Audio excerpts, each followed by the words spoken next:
Miss ప్రేరేన్, తెల్లారి చాలాసేపు అయింది. ఇక లెగ్గుస్తావా?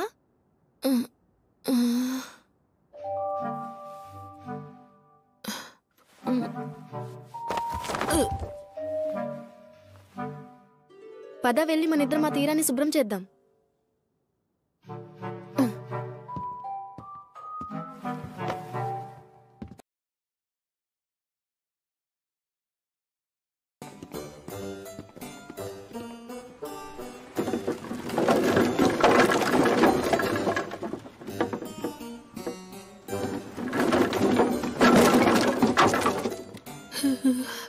చలి. నాకు విషయం అర్థం కావట్లేదు. ఏంటది? నువ్వు నిజంగా ఇంత బద్ధకస్తురాలివా?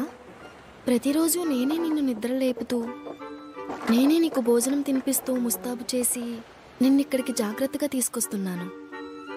ఒక్క మాటలో చెప్పాలంటే నేను నీకు అమలా చేస్తున్నాను. అవన్నీ నేను చేసుకోగలను. కానీ నువ్వు మధ్యాహ్నం వరకు నిద్ర లేవట్లేదు కదా? సరే వదిలే, దీని గురించి మనం ఇప్పుడు మాట్లాడుకోవడం కూడా అనవసరం.